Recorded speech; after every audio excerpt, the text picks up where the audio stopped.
Quelles tâches ne doivent jamais être confiées à une assistante virtuelle? Je dirais dans l'absolu, elle peut tout gérer. Maintenant, il y a des niveaux de confiance et des niveaux que tu compartimentes dans ton entreprise en tant qu'entrepreneur. Et tu dois aussi faire une différence entre gérer, diriger et superviser. Donc, si tu as une assistante virtuelle, normalement, elle doit gérer des tâches. Autrement dit, elle doit faire des tâches et des sous-tâches que toi, tu lui as données et que tu lui as formé, tu lui as donné les outils pour pouvoir faire ça. Tu ne vas pas forcément lui donner des tâches pour diriger d'autres collaborateurs.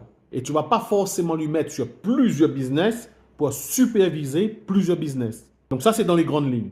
Dans la réalité, on va transmettre des tâches et des sous-tâches à une assistante virtuelle qu'elle sait faire parce que tu lui formes, tu lui donnes les outils, tu lui donnes des vidéos, ce genre de choses, pour qu'elle soit autonome et qu'elle arrive à gérer la tâche. Si c'était moi, je suis aussi entrepreneur comme toi, mon ami, je ne lui donnerai pas forcément à gérer des tâches qui sont liées à la partie financière de mon entreprise, comme avoir accès à mon compte bancaire, le compte bancaire société, pouvoir faire des virements bancaires ou ce genre de choses. Parce que ça touche à un niveau de sécurité un peu trop complexe. Et puis souvent, les assistantes virtuelles sont dans des pays pas le même que le tien, donc avec une juridiction qui est complètement différente. Tu as un problème avec une assistante virtuelle au Bénin, au Cameroun, au Sénégal, ou au Madagascar ou à l'île Maurice, alors que toi, ton business est légalement structuré en France.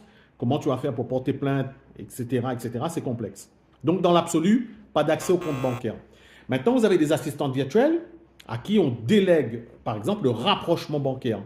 Donc, dans ce cas-là, tu es un peu obligé, tu es un peu contraint de lui donner accès à ton compte bancaire.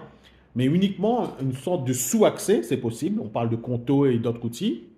Tu lui donnes des accès spécifiques et elle a accès uniquement, spécifiquement à des choses très précises. Mais de façon générale, ne balance pas toute ta saleté et toutes les tâches que tu veux plus faire directement comme ça à ton assistante sans la former.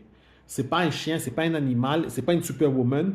Tout ce que toi, tu ne sais pas faire, tu ne sais plus faire, tu peux lui transmettre, mais encore une fois, avec de la formation. Pas de formation, pas de transmission. Tu ne délègues pas si tu ne formes pas.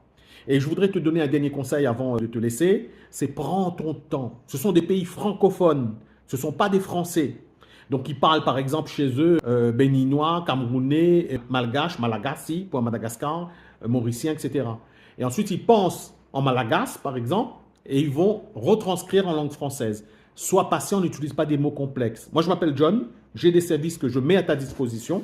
Abonne-toi.